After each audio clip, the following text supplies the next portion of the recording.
महत वाङ्मय में कहा गया है, जेय बुद्धा महाभागा वीरा सम्मत्त दंशिणो शुद्धम तेसिम परकंतम सफलम हो सबसो। जे या बुद्धा महाभागा वीरा सम्मत्त दंशिणो अशुद्धम तेसिम परकंतम अफलम हो सबसो। हमारी दुनिया में कई प्रकार के आदमी होते हैं, अलग अलग स्तर और अलग अलग एटीट्यूड दृष्टिकोण वाले, अलग अलग भूमिकाओं पर जीने वाले आदमी होते हैं। कुछ मनुष्य ऐसे जिनका दृष्टिकोण मिथ्या है, जो मिथ्या दृष्टि वाले हैं या मिथ्या दृष्टि हैं, मिथ्यात्वी हैं। कुछ लोग ऐसे जो सम्यक्त्वी हैं, सम्यक दृष्टि वाले हैं, सम्यक दृष्टि हैं।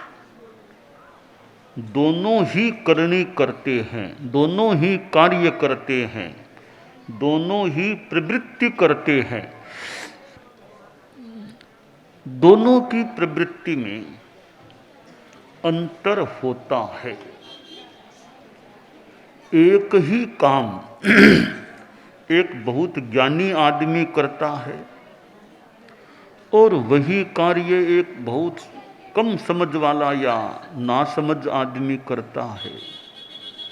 तो कार्य करने करने में भी अंतर पड़ सकता है। एक आदमी बहुत चतुराई से काम करता है, एक जरा फूहड़पन से काम करता है। एक आदमी अपने कपड़ों को बहुत व्यवस्थित रखता है, अपने सामान को व्यवस्थित रखता है, और एक आदमी के कपड़े बिखरे हुए अव्यवस्थित रहते हैं। तो कार्य कार्य में अंतर आ सकता है। आज मार्गशीर्ष शुक्ला त्रयोदशी है और शुक्ला त्रयोदशी परम पूजनीय आचार्य भिक्षु की जन्म तिथि भी है और उनका महाप्रयाण भी शुक्ला त्रयोदशी को ही हुआ था। आषाढ़ शुक्ला त्रयोदशी उनकी जन्म तिथि और भाद्रव शुक्ला त्रयोदशी उनकी महाप्रयाण तिथि होती है।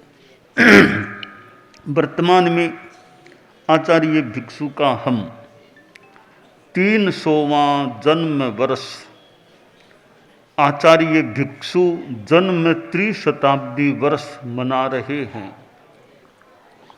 और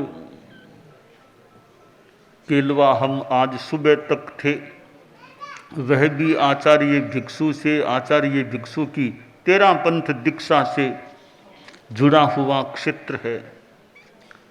तो राजनगर हम परसों राजसमंद में थे, तो वह आचार्य भिक्षु के बोधि स्थल के रूप में है। और आगे फिर सिरियारी, कंटालिया, बगड़ी भी, मारवाड़ कांठा के क्षेत्र भी परम पूजनीय भिक्षु स्वामी से जुड़े हुए हैं। आचार्य भिक्षु के सिद्धांत हैं। एक उनका सिद्धांत रहा है मिथ्यात्वी की करणी, कि मिथ्यात्वी की भी धर्म की करणी है, वो मोक्ष की देश आराधिका होती है। इस संदर्भ में जैनों में कुछ मतभेद भी है। एक मिथ्यात्वी जीव है, एक सम्यक्त्वी जीव है, दोनों धर्म की करनी करते हैं, परंतु दोनों में अंतर है, यह बहुत स्पष्ट प्रतीत हो रहा है। एक मिथ्यात्वी आदमी है, हमारी जो मान्यताएं हैं वो कोई भी करनी कर ले, संबर धर्म उसके नहीं हो सकता। संबर धर्म होगा तो सम्यक्त्वी के ही होगा, मिथ्यात्वी के संबर धर्म नहीं हो सकता। कितना बड़ा अंतर है मिथ्यात्वी की करनी में और सम्यक्त्वी की करनी में। एक मिथ्यात्वी व्यक्ति भी है। अब मिथ्यात्वी में भी अंतर होता है। सारे मिथ्यात्वी एक समान नहीं होते हैं। मैं मिथ्यात्वी को 3 भागों में एक अपने चिंतन से बांटना चाहता हूं, कहीं भूल न हो तो। मेरी बात यह है, 3 प्रकार के मिथ्यात्वी। एक अभव्य मिथ्यात्वी,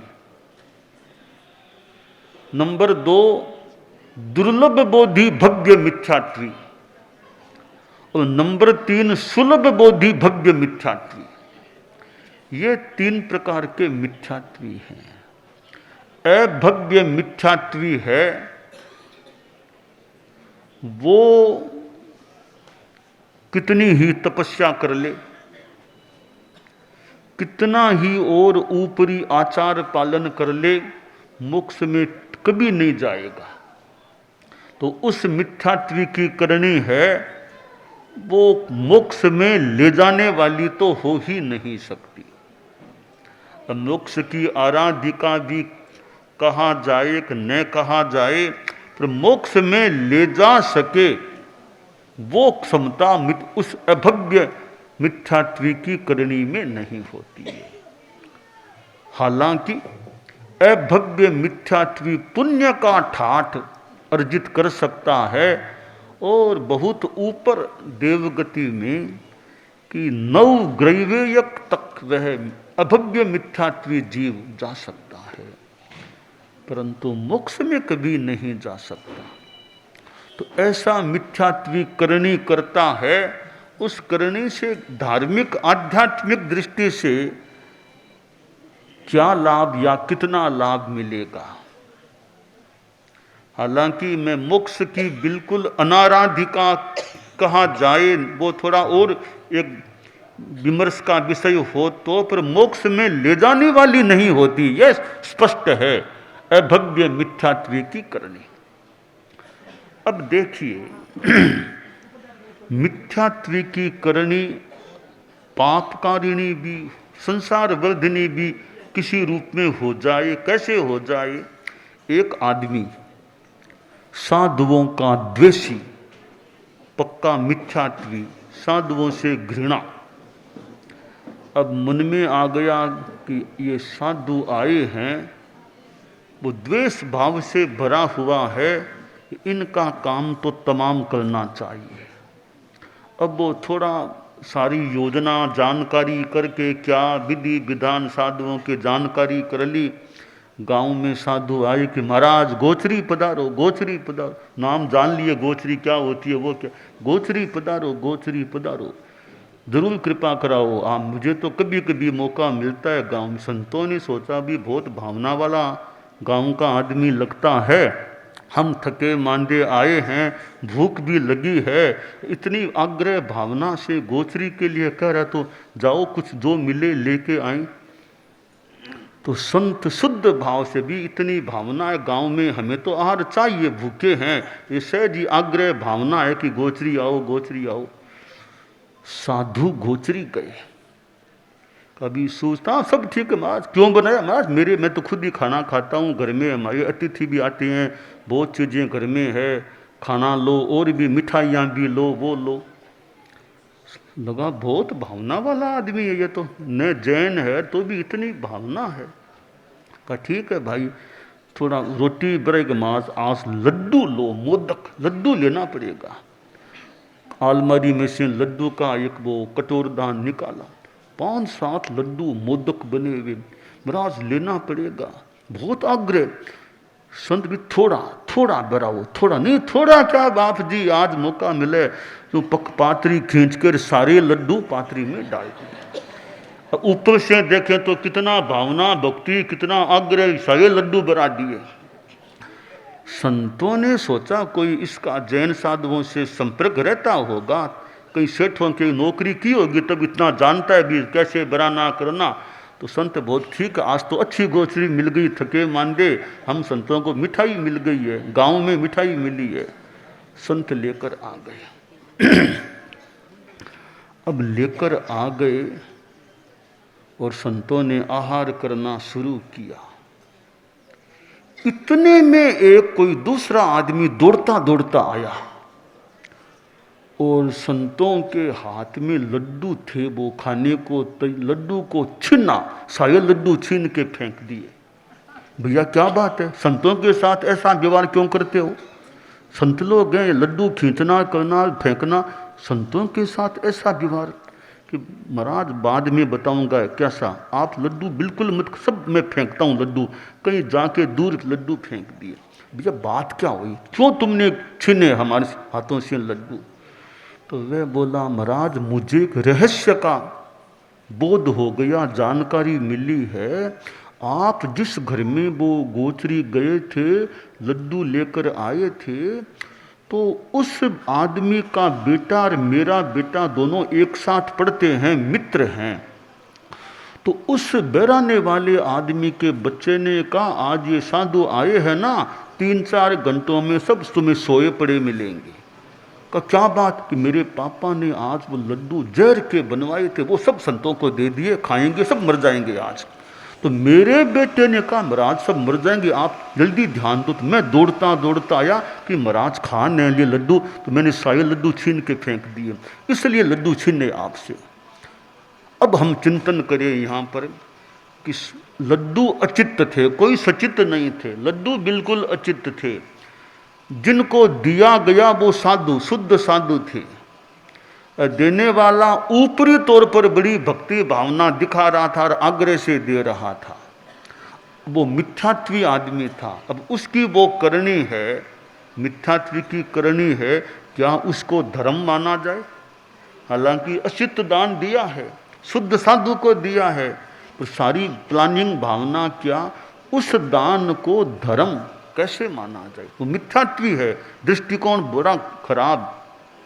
अब यहाँ हम विचार में जाएं तो मैं जितना चिंतन में जा रहा हूँ, बाकी निश्चय में तो जो भगवान केवल ही जाने कि वो जो दान दिया गया है उसको धर्मदान करने में मुझे तो पूरा संकोच है। उसको धर्मदान के 37 दान दिया, 37 को है, लड्डू अचित्त हैं, ऊपरी तौर से बड़ी भक्ति भावना से दिया है, तो वो दान धर्म कैसे कहा जाए? तो ये मिथ्यात्वी की करनी है, यह करनी संसार वर्धिनी, संसार की ओर बढ़ाने वाली उस आदमी के लिए संभावना है, हो सकती है। अब देखिए आचार्य भिक्षु ने जो बताया है कि मिथ्यात्वी की करनी भी मोक्ष की देश आराध्य का आगम का आधार भी दिया जाता है।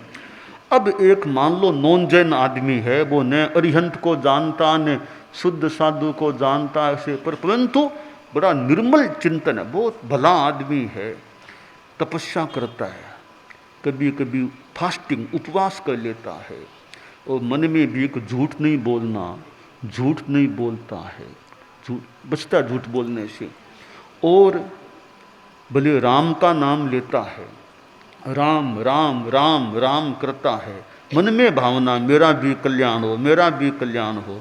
संत लोग मिल जाते हैं तो वंदना, साधु लोग हैं वंदना करो, बड़े त्यागी लोग हैं,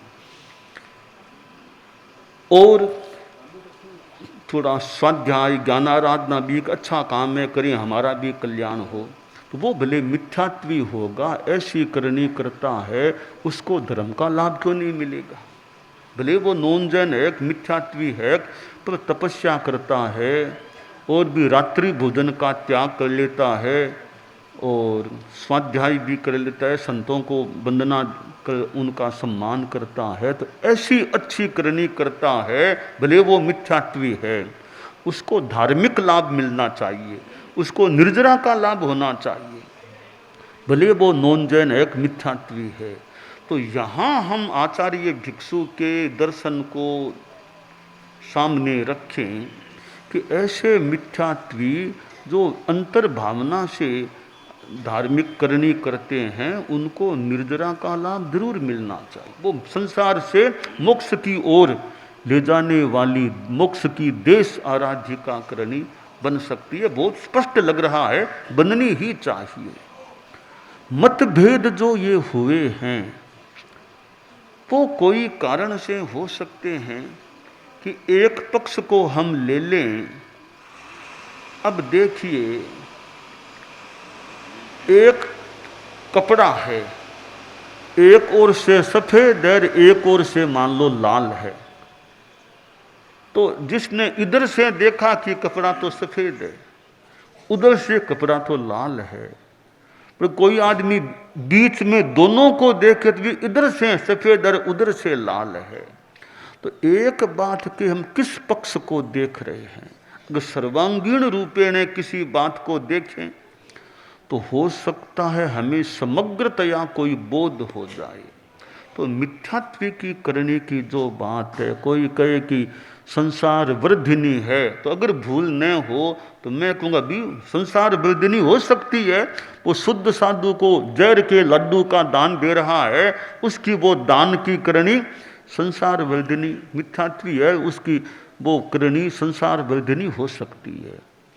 परंतु कोई मिथ्यात्वी है, गांव का आदमी शुद्ध भावना से शुद्ध बहुत अच्छा आहार कोई साधु को दे रहा है, वो करनी मन में कुछ मोक्ष की ओर की भावना भी कुछ जानते भी कल्याण होगा, आत्मा शुद्ध बनेगी, इस भावना से भले वो है मिथ्यात्वी, इस भावना से साधु को दान दे रहा है, वो करनी उसकी मोक्ष की देश आराधिका भी होनी ही चाहिए।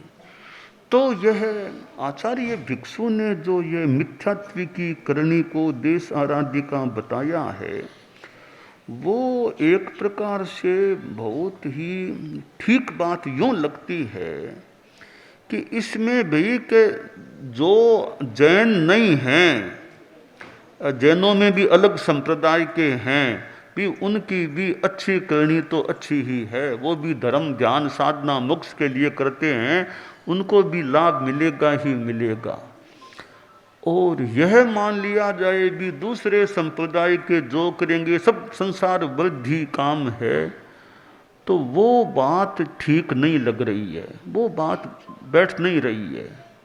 उदाहरण के लिए कोई यह कह दे कि हम तो श्वेतांबर हैं, दिगंबर साधु जो भी करेंगे धर्म ध्यान का सब संसार वृद्धि क्रियाएं हैं, ये बात ठीक नहीं। दिगंबर धर्म ध्यान करेंगे, साधना करेंगे, संयम का पालन करेंगे, तपस्या करेंगे, उनको लाभ मिलना ही चाहिए, जितना मिलेगा मिलना ही चाहिए।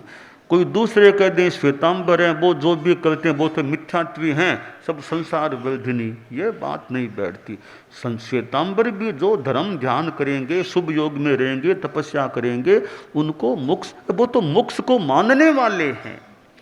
और जो आदमी मोक्ष को मानता है, पुण्य पाप के फल को मानता है, नव तत्व को मोटा मोटी मानता है, मोक्ष की मन में भावना है मोक्ष पाने की, वो आदमी तपस्या करेगा, वो आदमी अच्छा स्वाध्याय करेगा, तो उसको निर्जरा का लाभ नहीं मिले, मोक्ष की ओर जाने की स्थिति न बने, यह बात बैठती नहीं है, जरूर मिलना चाहिए। तो इस संदर्भ में आचार्य भिक्षु का सिद्धांत, जो हम ऊपरी तौर पर जो मिथ्यात्वी सम्यक्त्वी मानते हैं, दूसरे संप्रदाय के वो मिथ्यात्वी हम सम्यक्त्वी, इस रूप में जो माना जाता है, तो वहाँ वे दूसरे लोग भी जो भी शुद्ध कार्य करेंगे उनका उनको मोक्ष की दृष्टि से लाभ मिलना ही चाहिए। तो यह सिद्धांत तत्व की दृष्टि से भी देखें तो भी ये जो सांप्रदायिक आधार पर मिथ्यात्वी सम्यक्त्वी कुछ मान्यताओं के आधार पर जो हैं, अब मिथ्यात्वी को देखिए, एक आदमी मोक्ष का इतना इच्छुक है, इतना आगम को जानने वाला, तत्व को जानने वाला, मान लो 1 2 3 सिद्धांतों में मतभेद है, बाकी तो सब ठीक ही है ना, बाकी सब तो ठीक ही है। इतना ठीक है तो क्या उसकी तपस्या साधना से उसे मोक्ष की ओर आराधना करने, मोक्ष की ओर बढ़ने वाला नहीं माना जा सकेगा। तो यह मिथ्यात्विकी करनी भी मोक्ष आराधिका है, देशतः हो भले। तो यह बात इस संदर्भ में बहुत ठीक लग रही। कोई मुझे तो कोई बात करने वाला मिल जाए, कोई दूसरे संप्रदाय के भी मेरे से एक समझदारी के साथ बात करें, अनाग्रह से बात करें, तो भाई मैं उनको कन्विंस करने का प्रयास कर सकता हूँ भी कि मिथ्यात्विकी करनी मोक्ष की आराधिका क्यों नहीं हो सकती। जो ये हमारे सांप्रदायिक मतभेद हैं, कोई थानकवासी, कोई तेरापंथी, कोई मूर्ति पूजक, कोई दिगंबर है, हम कोई भी अच्छी करनी करेंगे धर्म की भावना से, मोक्ष की भावना से करेंगे, उसका लाभ मैं करूं चाहे आप करो, उसका लाभ तो मिलेगा ही मिले। हाँ, कम ज्यादा का फर्क पड़ जाए, कम ज्यादा का भले अंतर पड़ जाए, लाभ तो मिलेगा ही मिलेगा। अब गुड़ है, अब गुड़ चाहे आप खाओ चाहे मैं खाऊं, सब स्वास्थ्य हमारा ठीक है, गुड़ खाएंगे तो स्वाद तो मीठा ही आना चाहिए ना। हाँ, यह ठीक है भी मेरा स्वास्थ्य कैसा है, आपका स्वास्थ्य कैसा है, मुंह में क्या ले रखा है, पहले से मुंह में कोई चीज़ खराब खारी ले रखी है, तब तो गुड़ का स्वाद आए न आए, पूरा इतना मुंह में वो नमक की डली ले ली है, मुंह में नमक की डली है, अब ऊपर से गुड़ भी लेंगे तो पूरा मिठास आए न आए, इस तो फर्क तो पड़ सकता है। तो गुड़ अगर चूसेंगे तो उसका मिठास तो सामान्यतया आनी ही चाहिए। तो धर्म की करनी चाहे स्थानकवासी करे चाहे तेरापंथी करे, दिगंबर करे चाहे मूर्ति पूजक करे, सनातनी करे चाहे मुसलमान करे, धर्म की अच्छी करनी थोड़ी भी मोक्ष की भावना यूँ है, उस भावना से की जाती है तो उसका लाभ तो प्राय बहुत स्पष्ट बात लग रही है, मोक्ष की भावना मन में है। फिर वो एक कैटेगरी मिथ्यात्विकी भले उसको मान ले, उसकी करनी से तो धर्म का लाभ मिलना ही मिलना चाहिए। तो यह तारतम्य तो ठीक है, सम्यक्त्व को जो लाभ मिलेगा वो लाभ मिथ्यात्व को नहीं मिले, वो फर्क तो पड़ सकता है, पर है वो रास्ता ठीक, रास्ता वो ठीक ही है। कोई इतनी दूर चला, कोई इतना आगे चला, एक रास्ते पर एक तेज गति वाला चलेगा, मान लो 10 मिनटों में बहुत रास्ता पार कर दे। एक बहुत वृद्ध आदमी है, धीरे धीरे गेड़िए के सारे धीरे धीरे चलेगा, वो बहुत कम चल पाएगा, तो रास्ता कटा तो उसका भी है ना, भले वो 2 फलांगी चला है। युवक आदमी भले 2 किलोमीटर चला गया 10 मिनटों में, 15 मिनटों में, तो वो ज़्यादा बढ़ गया या कम बढ़ा, इतना फर्क है, पर बढ़ा तो दोनों ही बढ़े हैं। हाँ, दूरी पाटने में वो फर्क कितना कम ज़्यादा का फर्क पड़ सकता। इसी प्रकार मिथ्यात्वी सम्यक्त्वी है, कम ज़्यादा का अंतर हो सकता है। कुछ थोड़ी भी मोक्ष की भावना से काम करता है, उसको लाभ तो धर्म का जरूर मिलना चाहिए। तो ये मिथ्यात्विकी करने का एक हमारा सिद्धांत है। चूंकि ये मार्गशीर्ष शुक्ला त्रयोदशी स्वामी जी से जुड़ा हुआ दिन हमारी निर्धारित प्रवचन व्यवस्था में आज का ये विषय भी मैंने देखा, तो मैंने थोड़ा सा ये विश्लेषण करने का प्रयास किया है भी मिथ्यात्विकी करनी संसार वर्धनी हो सकती है संभवतः शायद, जैसे कि वो कोई दुर्भावना से कोई जहर का लड्डू साधु को दे रहा है, अचित लड्डू लेने वाला साधु, देने वाला वो आदमी, ऊपरी भक्ति भावना, तो अंदर की भावना वो दूसरी है, वो दान संसार वृद्धि क्रिया वाला हो सकता। इस प्रकार मैं एक तुलनात्मक और एक विश्लेषणात्मक चिंतन के आधार पर कुछ बता रहा हूँ। बाकी ये संक्षेप में बात है, और गहन कभी चर्चाएं और हों, पर मेरे से कोई बात करे दूसरे संप्रदाय का भी अच्छे अनाग्रह, तो मैं उसे कन्विंस करने का प्रयास भी कर सकता हूँ भी कि मिथ्यात्विकी करनी मोक्ष की आराधिका क्यों नहीं हो सकती। दानान सेठं अभयपयानम सच्चेषु या अणवज्जं वयन्ति तवेषु या उत्तम बंभचेरम लोगुत्तमे समणेनाय पुत्ते।